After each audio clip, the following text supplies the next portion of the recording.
Il-Partit Nazzjonalista qed ikompli jippreżenta aktar proposti studjati bir-reqqa fosthom anke mal-imsieħba soċjali u mal-organizzazzjonijiet non-governattivi.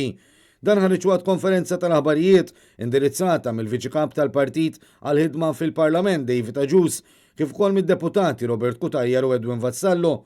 David Aġus ħabbar is-seġdid ta' proposti li qed jippreżenta l-Partit Nazzjonalista li jitrattaw is-settur tal-enerġija. Il-Partit Nazzjonalista jipproponi li b'effett mid-9 ta' Marzu li għadda il-kontijiet tad-dawl jorħsu bin-nofs biex jirriflettu l-prezzijiet attwali taż-żejt li issa niżel għal $20 kull barmil.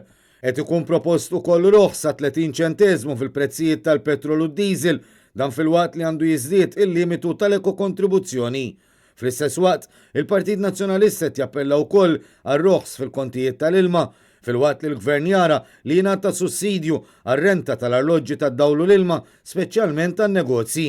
Il-Partit Nazzjonalista jipproponi wkoll li tinbidel mill-aktar fis is-sistema ta' kif jinħadmu l-kontijiet tal-enerġija.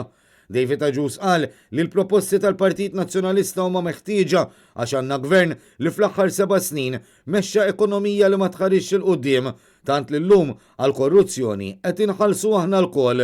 Ridna miżuri li jemnu aktar fil-poplu tagħna kollu u mhux f'setturi individwali li jkunu maħsubin bil-aqal u jagħtuna l-kuraġġ u jevitaw il-qatt akkost ta' kollox. Minnaħa tiegħu d-deputat Robert Kutajjar qal li l-Partit Nazzjonalista jinteressaħ fil-ħaddiema daqskemm f'min ħaddem u jrid jipproteġi b'responsabbiltà lil min hu fil-bżonn. Tenna l-weda li l-partit jibqa' joffri li tal-biberija lil gvern f'dan iż-żmien delikat għax iħoss li l-poplu jixraqlu l-aqwa u l-aħjar. Dawn il-miżuri li qed inħabbru llum bħala Partit Nazzjonalista huma ntiżi biex l-ewwel u qabel kollox jipproteġu iva is-saħħa pubblika, is-saħħa tiegħek ħaddiem Malti u tal-familji tagħkom. U d-deputat Edwin Vassallo qal li ħafna negozji żaru medji fosthom is-self-employed għadhom mingħajr għajnuna mill-gvern għax in-negozju tagħhom ma jaqgħux fl-annessi A u B kif imqasma mill-gvern. Minnaħa l-oħra l-proposti tal-Partit Nazzjonalista jaraw li kulħadd ikun mejjun ħalli ħadd ma jaqa' lura. Fil-waqt li qal li l-gvern għandu jagħti lura minn dak li qed jifranka, tenna li l-Partit Nazzjonalista qed ikun propożittiv għax hu partit li jisma'. Jekk il-gvern għandu rrieda li jgħin, jekk il-gvern għandu l-abilità, il-kapaċità li jgħin, allura jista' jgħin u għaldaqstant għandu jgħin.